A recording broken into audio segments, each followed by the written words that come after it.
السلام علیکم میرے ناظرین، دلبر مولائی کا سلام پہنچے۔ آج میں آپ کو مظفر گڑھ کی عظیم قلمکار محترمہ دردانہ نوشین خان کا ناول صفا اور اس کا خلاصہ سنانا چاہتا ہوں۔ صفا ایک کہانی ہے، ایک امیر زادی ہے اور یہ اپنے والدین کی اکلوتی اولاد ہے۔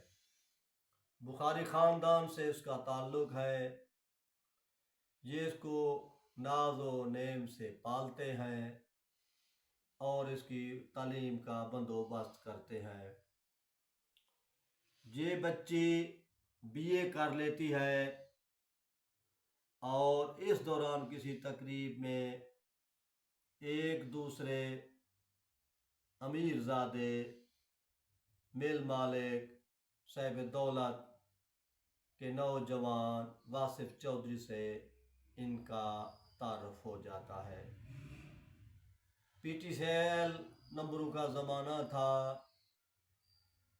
نمبر واصف چودھری کے پاس آیا اور وہ صفا بخاری سے رابطے میں رہا، حتیٰ کہ کالج میں یہ بات اس کی سہیلیوں میں پھیل گئی، یہ واصف چودھری سے شادی کرنے والی ہے۔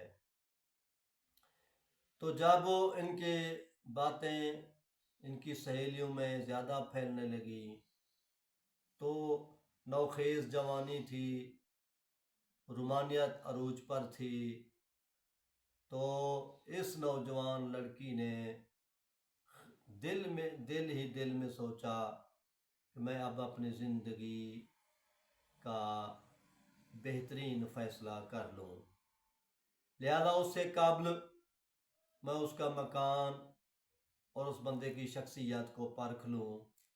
یہ اپنے والدین کو بتائے بغیر چودھری کے گھر اس کے بتائے ہوئے پتہ پر چلی جاتی ہے۔ ان کی کوٹھی ابھی زیر تعمیر ہے، باہر مزدور ہے، لیبر ہے۔ یہ جب وہاں پہنچتی ہے تو واصف چودھری ان کے ملازم ان کا استقبال کرتے ہیں۔ واصف چودھری ان کو اندر کمرے میں بٹھاتا ہے اور سلام دعا کے بعد فریج سے شراب کی بوتلیں نکالتا ہے، یہ اس کی طرف بڑھاتا ہے۔ صفا بخاری کو بہت تکلیف ہوئی اور اس نے یہ سوچا میں کیا سوچ کر رہی ہوں، جس کی شروعات یہ ہے۔ تو اس نے چھیڑ خانی کی کوشش کی، یہ سمجھ گئی کہ معاملہ کچھ اور ہے۔ اس نے شراب بھی نہیں پی تھی اور وہاں پر بیٹھنے میں بھی اس کو تکلیف ہوئی، تو پھر یہ فوراً وہاں سے باہر آنے لگی۔ اس نے اس کا دوپٹہ کھینچا جو گر گیا، یہ اس کا خیال کیے بغیر باہر آ گئی اور رکشے پر سوار ہو کر گھر چلی آئی۔ بہت پریشان کن حالت میں رہی، ایک ہفتہ اس ٹینشن میں گزرا۔ اس کے بعد اس کے دل میں احساس ہوا، ضمیر جاگا، میں نے غلط قدم اٹھایا تھا، بال بچی ہوں، احتیاط کرنا ضروری ہوتا ہے۔ تو پھر اس نے کہا کہ اب میں کسی کالج یا یونیورسٹی میں پڑھوں گی ہی نہیں، اس کا ماحول میری عزت اور احترام کے خلاف ہے۔ پھر اس نے یہ کوشش کی کہ میں اپنے تئیں عالم دین بنوں، عالمہ بنوں، اور وہ اس حوالے سے والدین کو مجبور کرتی ہے کہ میں دینی مدرسے میں پڑھتی ہوں۔ آخر کار یہ فیصلہ ہو جاتا ہے اور وہ اپنی ضد منوا لیتی ہے۔ والدین جو ان کو یونیورسٹی میں MA کروانے کے خواہش مند تھے، لیکن انہوں نے ان کو دینی مدرسے میں داخل کرا دیا۔ یہ دینی مدرسے میں جاتی ہے، وہاں پر بھی مرد علماء ہوتے ہیں جو ان کو سبق پڑھاتے ہیں، تجوید قرآن پڑھتی ہے، مگر وہاں پر ایک عالمہ سبیحہ عائشہ ہوتی ہیں جو تصوف کی ماہر ہے، اپنے وقت کی ولیہ ہے۔ تو یہ ان سے بڑی متاثر ہوئی اور تصوف کی رموز سیکھنے لگی۔ آخر کار ایک وقت ایسا بھی آیا کہ یہ ایم فل بلکہ پی ایچ ڈی لیول کے مقالہ لکھنے پر قادر ہو گئی، اور اس نے وہ مقالہ لکھا بھی تھا تصوف پر۔ تو اور یہ فیصلہ کر لیا کہ میں نے کبھی شادی نہیں کرنی۔ اور اسی دوران اس کو اطلاع ملی ایک حادثے میں ان کے والدین وفات پا گئے ہیں۔ یہ روتی بسورتی گھر پہنچی، بہت بڑا نقصان ہو چکا تھا، ان کا آسرا ختم ہو چکا تھا، یہ یتیم ہو چکی تھی۔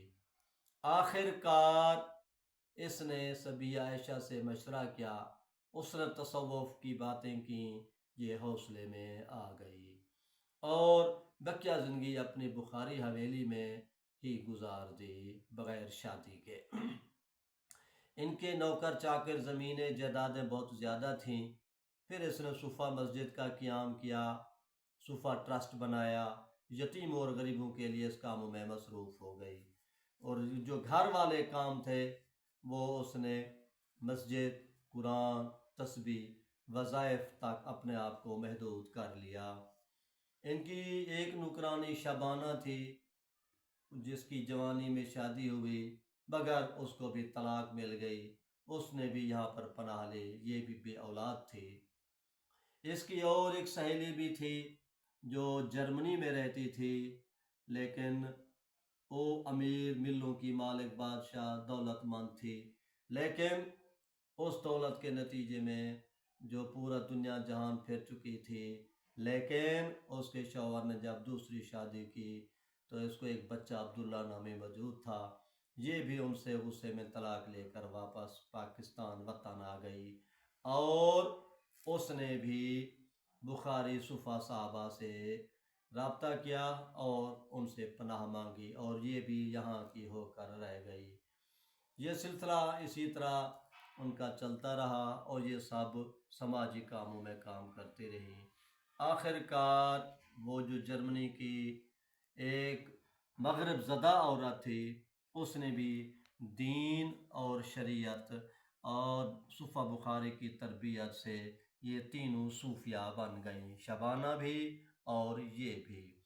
تو یہ سلسلہ جب اس نے کہا کہ میں اپنے بیٹے کو یورپ اور انگریزوں کے ملک میں نہیں، جامعۃ الازہر مصر یونیورسٹی میں پڑھاؤں گی، تو آخر اس عبداللہ کے ساتھ، جس کی پالنے والی ماں شبانہ بنی تھی، یہ اپنی اس ماں کے ساتھ مصر چلے گئے، اور وہاں پر ایک پروفیسر طلحہ تھے جن کی بیوی فوت ہو چکی تھی، تو پھر صوفہ بخاری کے مشورے سے ان کی شادی وہیں مصر میں ہو گئی، اور یہ اعلیٰ تعلیم حاصل کر کے عبداللہ وطن واپس آ گئے، اور ادھر بخاری صاحبہ 57 سال کی عمر میں وفات پا گئی۔ یہ ناول کے 3 مرکزی کردار ہیں۔ تو واصف کا مرکزی کردار بھی یہ ہے کہ اس نے 2 بیویوں سے شادی کی تھی، ایک نے طلاق لے لی، دوسری فوت ہوئی تھی، تو واصف چودھری کو احساس ہوا مجھے صوفہ بخاری سے پھر شادی کرنی چاہیے۔ جب وہ 40-45 سال کے بعد وہاں پر آیا تو اس نے شادی کی خواہش کی، لیکن صوفہ نے انکار کر دیا، تو یہ ایک حادثے میں فوراً مر گیا، لیکن مرنے سے پہلے بہت ساری جائیداد صوفہ مسجد کے لیے وقف کر گیا، صوفہ ٹرسٹ کے لیے وقف کر گیا۔ تو جب پتہ لگا صوفہ کو تو اس نے اس کی پہلی غلطی کو بھی معاف کر دیا۔ یہ کہانی یہ عورتوں کے مسائل اور مصائب بیان کرتی ہے۔ عورت چاہے امیر ہو، چاہے نوکرانی ہو، چاہے دولت مند ہو، وہ کسی نہ کسی مسئلے میں الجھی رہتی ہے۔ مرد جو ہیں وہ ہوس پرست ہیں، جب کوئی نئی نوخیز نوجوان دوشیزہ دیکھتے ہیں تو اپنی بوڑھی ہوتی بیوی سے دور ہو جاتے ہیں۔ بہرحال یہ ایک ناول ہے جو حقوق نسواں کے حوالے سے لکھا گیا ہے، جس میں محترمہ دردانہ نوشین خان نے یہ بڑی کوشش کی ہے کہ میں عورتوں کے مسائل بیان کروں اور اس کو ریکارڈ پر لے آؤں۔ یہ صفا کا جو ناول ہے، اس کی تخلیقات دردانہ نوشین خان کا فوٹو آپ دیکھ رہے ہیں، اور یہ ان کے ناول کا یہ فوٹو ہے۔ میں تو کہوں گا حقوق نسواں کے علمبردار اس کی کثیر تعداد میں شرکت کر کے اس ناول کو زیادہ شائع کریں اور دور دور تک پھیلا دیں۔ البتہ اس پر اور بھی نکات تنقیدی پیش کیے جا سکتے ہیں کہ یہ تصوف کیا ہے، اولیاء اور ولایت کیا ہے، امامت کیا ہے۔ تو اس حوالے سے ایک لمبی بحث ہے، یہ انطلاع آپ کو کسی اور پروگرام میں بتائی جائے گی۔ اور دردانہ نوشین خان کو ہم سلام پیش کرتے ہیں، یہ خوبصورت ناول افسانے لکھ رہی ہیں۔ آپ کا نیاز مند دلبر مولائی، جو آپ کو اپنے اہل قلم سے اور اپنے وسیب کے قلم کاروں سے متعارف کراتا رہتا ہے۔ خدا حافظ۔